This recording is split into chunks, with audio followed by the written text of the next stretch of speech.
Salam sepak bola, teman-teman netizen atau warganet yang saya hormati semuanya.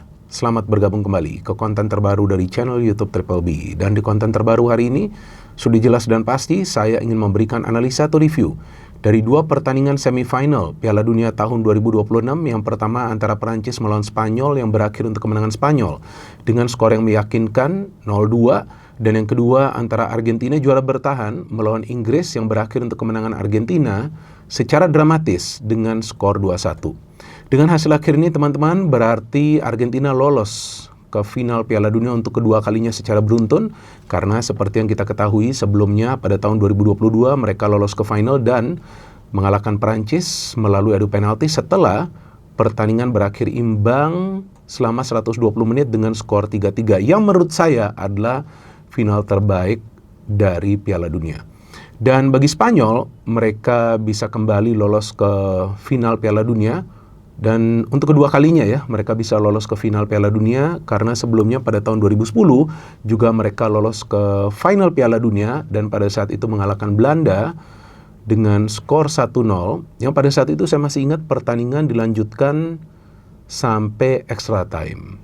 Dan saya pikir ini adalah final yang ideal karena mempertemukan wakil dari benua Eropa berhadapan dengan wakil dari Amerika Selatan.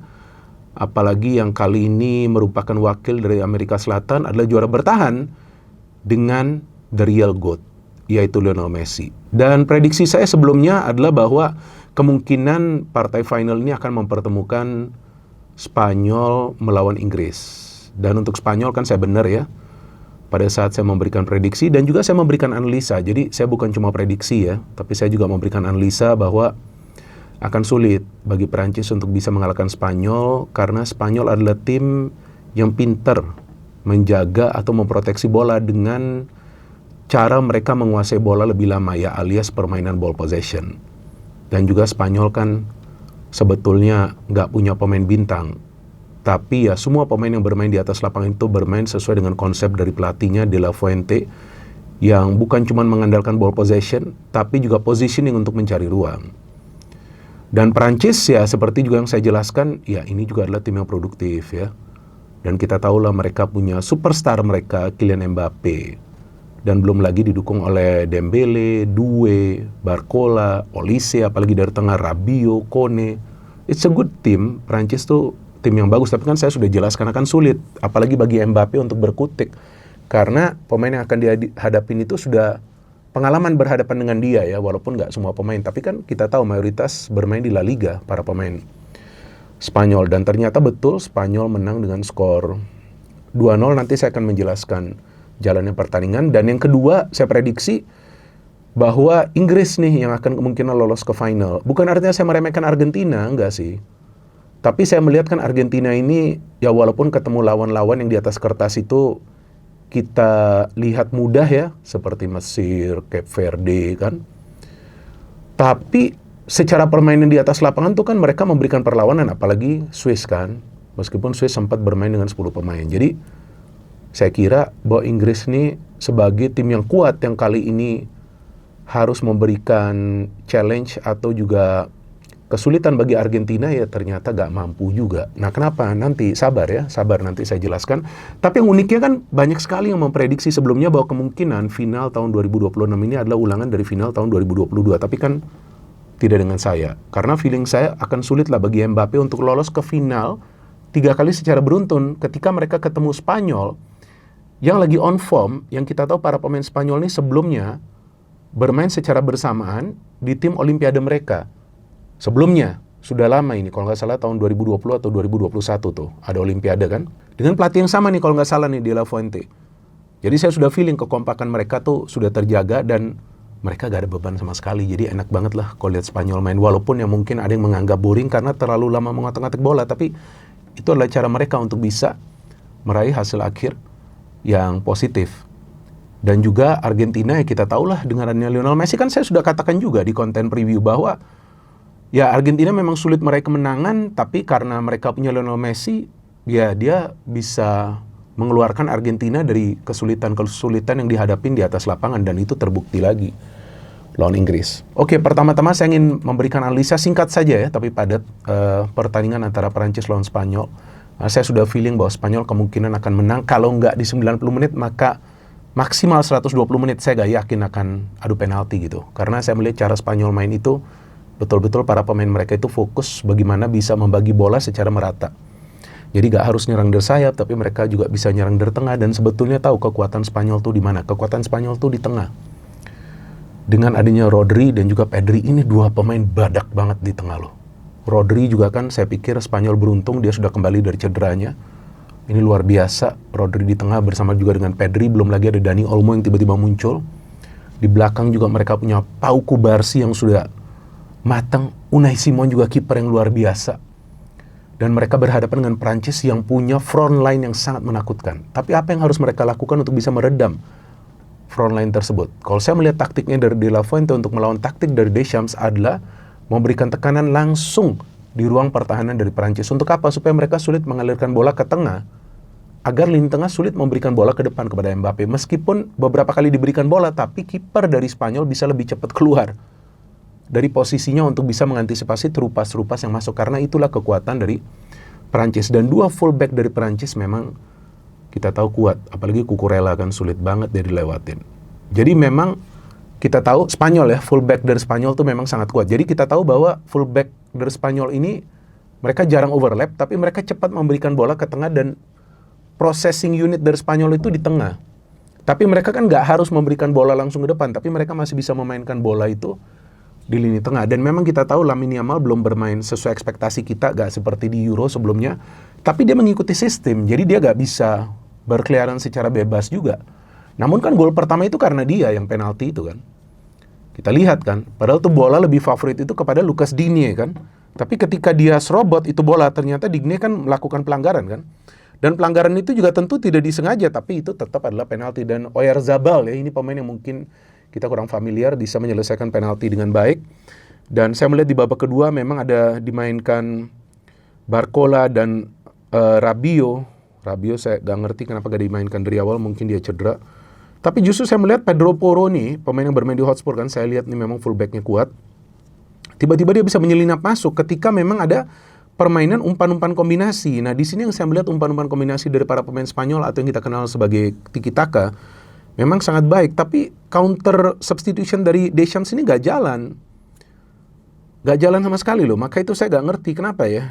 Gak jalan gitu. Bahkan saya bingung, pemain seperti Olise ini juga gak berkembang loh. Itu yang saya bingung loh. Jadi Rabiot ini memang bermain.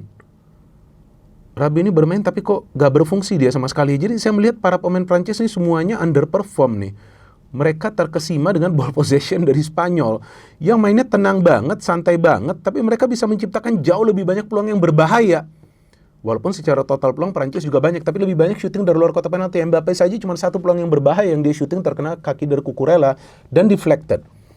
Dan setelah 0-2 udah para pemain Spanyol tinggal main ball possession dan itu yang menyulitkan Prancis untuk comeback. Bahkan saya tidak melihat para pemain Prancis punya fighting spirit untuk bisa melakukan comeback karena para pemain Spanyol berhasil memperlambat tempo permainan.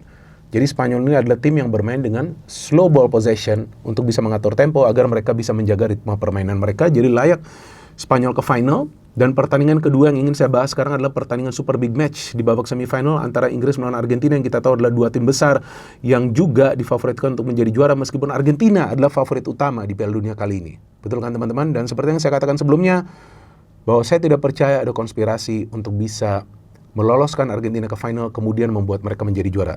Itu saya tidak percaya sama sekali, tapi tentu itu adalah hak dari teman-teman jika ada di antara teman-teman yang percaya ada konspirasi FIFA untuk bisa membuat Argentina menjadi juara dunia, tapi itu adalah sesuatu yang saya bahkan tidak bisa membayangkan.